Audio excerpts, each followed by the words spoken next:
ใจนั่นแหละว่าถึงว่าที่แรกเขาว่าก้อนเดียว แต่เขาขอผู้ใหญ่ขอมาและลุงแก้วน้องหลากะมาลุยเอามาลุยกะถือว่าโอเคก่อนนะปรับขึ้นเรียบร้อยบัดนี้เพื่อเทพี่บ่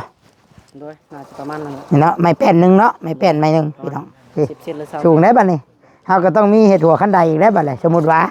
เห็ดหัวขั้นใดลงพี่น้องก็พอดีเสาเฮือนกับพอดีนะว่าพอดีบ่ต่ำบ่สูงพอดีงามโดยทางแม่ครัวเพิ่นอ๋อโอ้นี่ต้มอีกต้มปลาพดบุก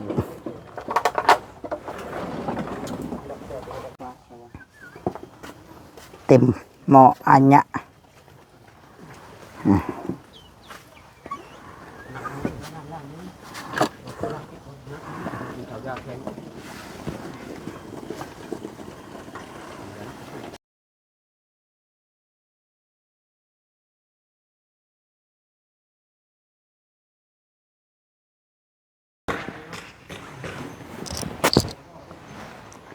กราบทักทายสบายดีทุกคนสบายดีและสวัสดี FC ผู้รักผู้ใหญ่พ่อแม่หมู่เพื่อนที่เคารพรักเบิดสุคนพี่น้องพอๆกันกับตุสิทธิ์ปันสุขอีกแล้วพี่น้องเนาะโดยพี่น้องมาพอๆกันในคลิปนี้เนาะเดี๋ยวตุสิทธิ์จะแจ้งรายละเอียดเกี่ยวกับการสั่งตั้งเสาและเทคานของคำลาทุกคนเพราะว่าคือที่ทุกคนหู้ถ้าผู้ใดติดตามเนาะผู้หลักผู้ใหญ่ FC ทุกคนก็ต้องหู้ว่าเฮางบที่ตั้งเสาที่เทคานน่ะมันบ่ได้พออยู่แล้วพี่น้องกระบืนนะบืนเพื่อได้ตั้งเสาและบัดนี้นี่ตุสิทธิ์ก็ลืมคิดว่างบเฮาที่เฮาไปติดหนี้บล็อกกับปูนนะเฮาสิเอาไม้ใช้บาทข่อยก็เลยว่าเอาไปแล้วคิดข่อยก็ลืมคิดว่าเฮาสิเอาเงินมาใช้นะพี่น้องนั่นแล้วข่อยสิบอกคำลาไปเที่ยวเขาวานนี่นะเนาะแลตุสิทธิ์สิมาแจ้งรายละเอียดในคลิปนี้ให้ทุกคนติดตามเนาะทุกคนเนาะให้ทุกคนติดตามเบิ่งในคลิปนี้เด้อพี่น้องเด้อว่าคำลาไปยืมปูนจักสอบไปเอาปูนจักสอบราคาทำใดเนาะดินบล็อกจักก้อนแล้วคำลาเอาเงินมาแต่ใส่พี่น้องเดี๋ยวไปเบิ่งไปชมนำกันเพื่อบ่ให้เป็นการเสียเวลาเนาะไป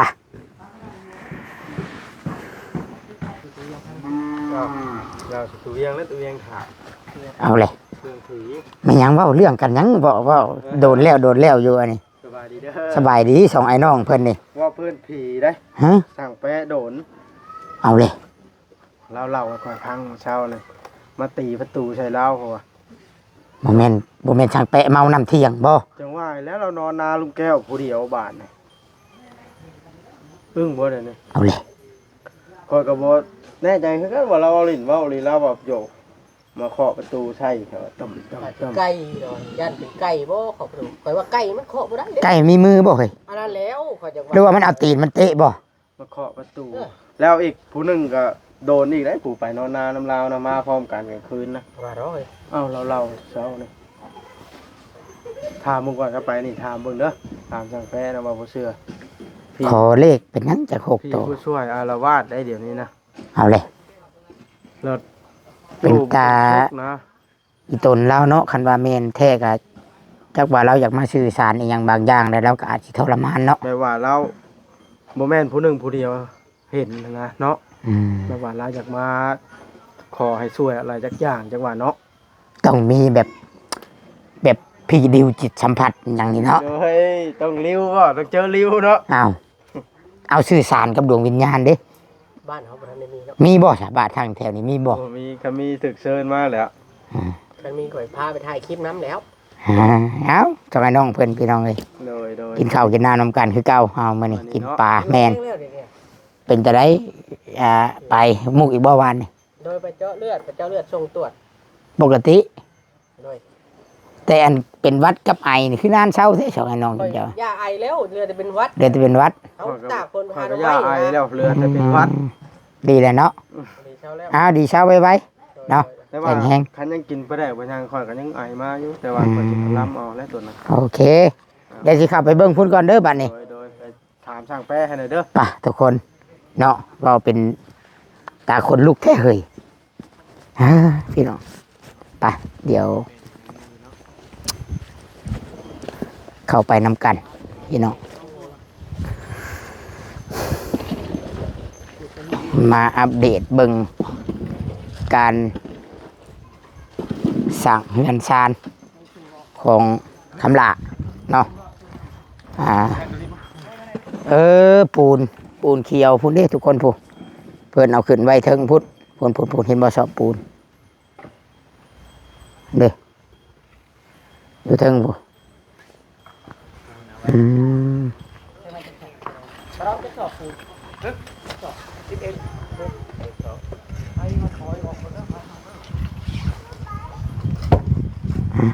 ทุกคนเลยเนาะถือว่าสูงตามผู้ใหญ่เพิ่นว่ากับพอดีได้พี่น้องบัตรอนาคตไป มันก็สิบ่ได้ต่ำเกินนะเนาะขอบใจน้องหล่ากับลุงแก้วพี่น้องก็ถือว่าเฮากับเพิ่งพาอาศัยกันแบบนี้แหละน้องหล่าเนาะคันผู้ใหญ่เพิ่นขอเฮาก็จัดให้เนาะก็มันก็บ่ได้เหนือบากกว่าแห้งดอกพี่น้องเอ้ยแต่ว่าผู้ใหญ่คือนี่แหละนี่เพิ่นก็เลี้ยงข้าวเลี้ยงน้ำเฮาเนาะเพิ่นก็บ่ให้เฮาขาดเรื่องอาหารการกินเพิ่นก็ว่ายังสิต่อโครงหนึงของราคาพังเบิ่งคันมีรุ่นรุดปากเว้าเลยเด้ว่าให้รุ่นเบิ่งก่อนเนาะโอ้ยรุดแล้วพี่น้องตามแผนผู้ใหญ่คนน่าจะดินมาถมเนาะบ่แล้ว แม่นขอบใจน้องลาขอบใจลุงแก้วขอบใจเบิดทุกคนที่แรกเฮาว่าสิเอาก้อนเดียวเลยเทคานแหละมาเบิ่งอันนี้เพิ่นเบิ่งคักเด้เนาะเพิ่นก็เบิ่งคลิปเพิ่นก็เบิ่งติดตามเฮาคือเบิ่งคักนี่ความหมายเบิ่งคักนี่พี่น้องเบิ่งเด้อเดี๋ยวสิตั้งกล้องก่อนเอาหาบอลตั้งกล้องก่อนเนาะหาบอลตั้งกล้องก็ลมกันก่อนพี่น้องเอ้ยต้องเอามุมพี่ยันโทรศัพท์ลบนี่อ้าวเพียงแล้วบาทนี่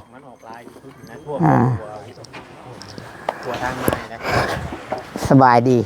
พี่น้องเอ้ยเนาะถือว่าสูงเด้อพี่น้องพี่บ้านนี้แต่ว่าอันทางนอกนี่เขาบ่ฮู้ระดับหน้าดินมันสิเป็นอะไรเนาะมันน่าสิปรับนั่นใหม่คือว่า3ก้อนพอดีที่แรกเขาว่าสิเอาก้อนนึงก็ร่วมกันคักแน่กับลุงแก้วกับน้องหล่ากับทีมงานนั่นแหละแต่ว่าบัดนี้ผู้ใหญ่เพิ่นก็เบิ่งคลิปแล้วก็เบิ่งในตัวจริงจากกล้องก็เห็นว่ามันต่ำเพิ่นว่าขอแม่นยอมรับว่าต่ำแฮงน้องหล่าว่าต่ำบ่ต่ำแฮงก็เลยว่าเพิ่นว่าขอเอาไปทางไหนเดี๋ยวนี้สบายดีนะแม่ผู้กล้อง เจ้านายน่ะมาลมเวียกกับอ้ายเด้อพอดีอ้ายสิมีเวียกลมนำอยู่ไปกินน้ำก่อนก็ได้เอาสิมื้อเอาน้ำกินกำลังสิไปเอาน้ำกินเอาเลยให้ผู้ใดผู้หนึ่งไปเอาบ่ได้บ่ไปสิลมเวียกนำมันเดียวกันนั่งทีมงานเอาก็ได้ให้เขาน้องแม็กน้องอย่างไปเอาก็ได้ทีมงานน้องหลาก็ได้ให้น้องหลาก็ได้เพราะว่าก็เลยขอบใจนั่นแหละว่าถึงว่าที่แรกเขาว่าก้อนเดียวแต่เขาขอผู้ใหญ่ขอมาและลุงแก้วน้องหลาก็มาลุยเอามาลุยก็ถือว่าโอเคก่อนนะปรับขึ้นเรียบร้อยบัดนี้เพื่อเทพี่บ่โดยน่าจะประมาณนั้นเนาะไม่แป้นนึงเนาะไม่แป้นไม่นึงพี่น้อง10 เซนหรือ20สูงได้บัดนี้เขาก็ต้องมีเห็ดหัวขั้นใดอีกได้บัดเลยสมมุติว่าเห็ดหัวขั้นใดลงพี่น้องก็พอดีเสาเฮือนกับพอดีนะว่าพอดีบ่ต่ำบ่สูงพอดีงามเพื่อนเนาะโดยมันก็บ่ได้ใหญ่ปานใดพอดีคักแล้วบัดนี้งามเพื่อนกันมาแล้วก็เพื่อคูณดินคูณหยังก็พอดีเลยแหละคักเลยจวดจาดน้องๆเนาะมื้ออื่นก็รับเงินจวดลุงแก้ว โอ้ ส่วนการงานเป็นมะเร็ง พากันเทคานทางพุ่นเลยได้มันนี่คือเจ้าเอาเข่ามา แต่เช้าพุ่นเลยบ่ปูน โดยเช้าเติบนะอันนี้ก็มาแต่7 โมง อืม 7 โมงมันยังเช้ายังคึมอยู่ละ7 โมงก็ได้คึมฝนได้มันเท่านี่คิดว่าฝนสิตกแล้วได้ อืม คึมแล้วมาใครอยู่มันบดให้คักแน่ อันนั้นคำละมาให้อันน้องหลาหรือว่าทีมงานเพิ่นไปเอาก็ได้น้ำนะ เดี๋ยวเฮาไปเอาก็ได้ มารถพี่มาล้มเบียกน้ำไม้พี่โอเคเดี๋ยวให้อันน้องหลาไปซอกเอาน้ำกินพี่น้องมันสิบุมีน้ำกินเด้เนาะเอาคำหลามาล้มเบียกน้ำก่อนได้บัดนี่อยู่เฮือนนี่แหละเนาะ อยู่ไสเขาขายน้ำอยู่บ้านพุทธเลยฮะอยู่บ้านพุทธออกไปนอกคุณบ่ แล้วเพื่อนผู้เสร็จมี น้ำกิน แต่เพื่อนผู้เสร็จมีก็เพื่อนผู้เสร็จมากินก้อน ท่านโอ้ไก่ไปย่อห้องทางออก ไกลได้อหาเนาะ โอ้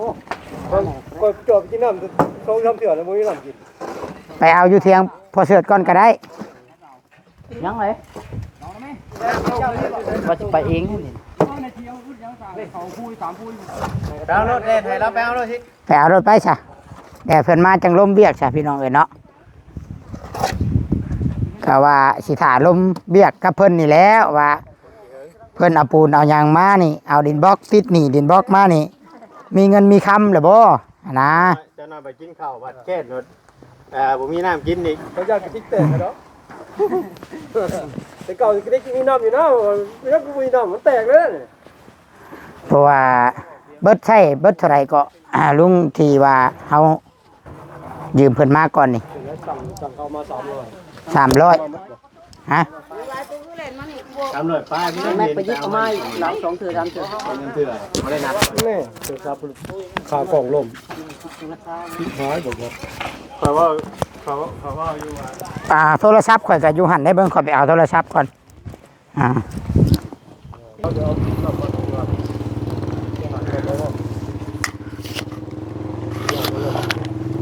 กินน้ำบงกินแล้วก็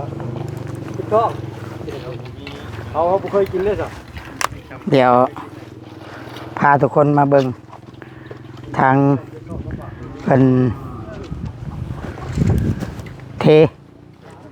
ทคาน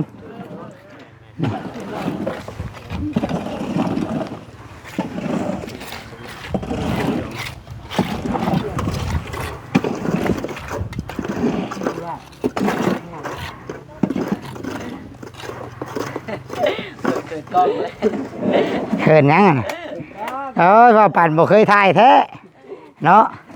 เขินกล้องเพราะว่าโอ้พอเบาทรงพอน้องทรงเป็นกันวางไว้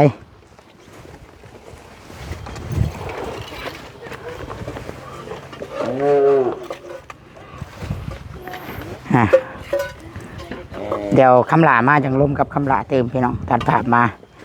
ทาง แม่ครัวเพิ่นโอ้นี่ต้มอีกต้มปลาพดบุบ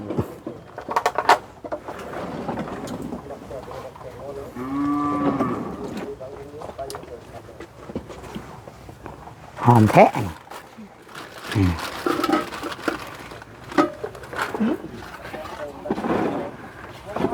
แต่ว่าโมสติกเค็มแล้ว หืม อยากกินเค็มแบบนั้น อยากเค็มอันนี้ก็เป็นหยังกระโตกข้าวบ่ตัวนี้กะ โดยแตงมัน เอาเด็ทุกคนเตรียมไว้เรียบร้อยสบายดีเนาะบ่สงพี่น้องเอ้ยมาเผาของกินท่าต้องมีผู้เผาเด้เฮ็ดกิน เดี๋ยวเป็นชิเมียนก้อนแล้ว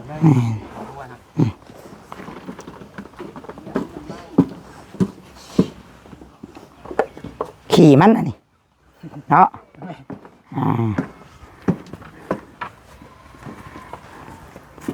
เตรียมได้พี่น้องเอ้ยมันก็บ่ายโมงอยู่เด้นี่ ก็บ่ายโมงนะเนาะ แมนบ่ายปลายบ่ายปลายบ่แม่นว่าบ่ายละล่ะบ่ายปลายแล้ว เพราะแล้วจนสั่น จนชั้น โดย เอา ำลังหา มือจนเส้นเนาะใครแต่ไอ้ายงมป่าได้เนาะมื้อนี้เนาะ ลงมาได้แล้วพอแห้ง อ่า ตำบักหุ่งนะเฮาชาๆใช้บักหุ่งเนาะ หุ่งก็บ่มีเด้ ไตบาปพี่น้องไอ้เนาะจนชันว่าซั่นน้องละโอ้ เบิ่งดูลูกอ่ะ บ่อเด็กหมองเนี่ยตายทำโตเนาะ ต้มปลาบ่น่ะ โบปลาสามตัว ตัว ไม่มีทองนะลูก จักแม่ ต้มแต่หัวมันหนึงบ่นี่น่ะ โดย ต้มขนาดต้มแต่หัวได้นี่ กับกระดูก อืมเต็มหม้ออันเนี้ยะ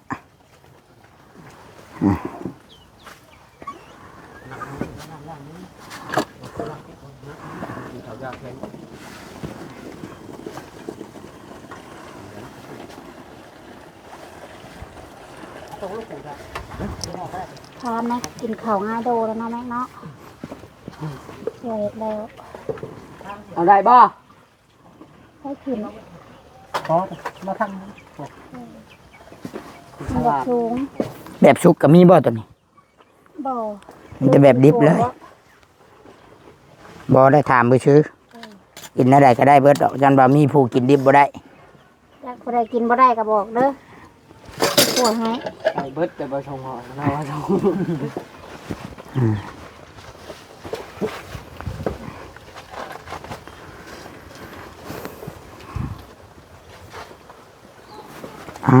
ถือว่าเกียมกินข้าวกินน้ำซะคลิปนี้เนาะทุกคนเนาะบาสีถามคำลาเกี่ยวกับการใช้จ่ายแต่ว่าคำลาได้เดินทางไปเอาน้ำก่อนเนาะคลิปนี้สงสัยสิยังบ่ได้หู้คำตอบเนาะอาจสิกินข้าวกินน้ำแล้วก่อนแต่พี่น้องจังสิได้ถามเพิ่นเนาะว่าจังใดมาบ้านนี้เดียวมาเบิ่งผลงานผลงานการสร้างของลุงแก้วกับลูกๆเพิ่นถือว่าเพิ่นแก้ไขรายละเอียดที่ผิดพลาดที่น้องแม็กก็เนาะถือว่า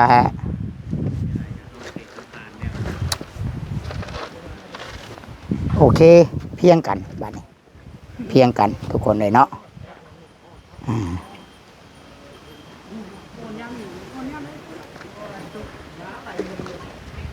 สวยงามเนาะทุกคนเนาะเอาสวยงามตามท้องเรื่อง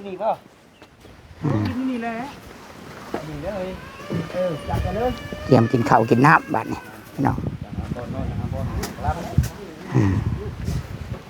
เบิ่งเดี๋ยวไผออกก่อนมันมาควันเลยส่งเพลงมาทาง คิดฮอดอันให้หาแม่ได้ประยักษ์อันน่ะ ป่วยก็พอ ฮะ ป่วย ป่ บ่ วย พ ก็ อ พอให้แต่ของได้ใส่กระชับ เอารถแม่ลงไม่ลงมา เตรียมตั้ง เข้าลงแล้ว มือล้างยางเกียมได้พี่น้องเอ้ยบัดนี้มาเด้อทางหน้าเด้อมาแม่กินข้าวกินน้ำก่อนกินข้าวก่อนจะกินน้ำนะ แค่นพอแห้งเนาะ น้ำไว้น้ำหลัง เด้อตายแต่งเด้อ มาเต้าโฮมกันอยู่พี่ แตกแล้วประจักแตกบ่มาเป็นหยังดอกเนาะของแท้ ของแท้ ขี่มัน เอารถเท่าใดก็ได้เอารถสีลายๆนี่เอาไปรถ บุ่มน้ำเนาะ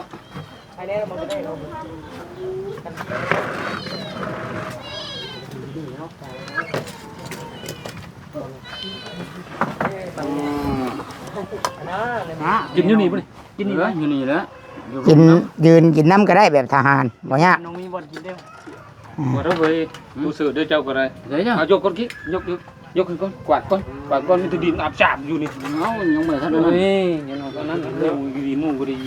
มึงนี่เหรอเห็น อย่า มั้ย พัดก็อย่าพัดก็จะ จะพายันมันเข้าย กนะยกนะไปช่วยที่นั่งนี่ก็ได้ เล่นน้องเลย เ ปัดอันนี้ก่อน กินข้าวกินน้ำก่อนเด้อบัดนี้ทุกคนเด้อมากินข้าวน้ำกันพี่น้องเอ้ยคลิปนี้เดี๋ยวคลิปหน้าจังถามคำหลาเนาะว่าเราจะเอาเงินมาแต่ใส่ที่ว่าจ่ายค่าเครื่องที่ไปติดหนี้มาพี่น้องเอ้ยคลิปนี้จะสบายดีก่อนพี่น้องเอ้ยเนาะสบายดี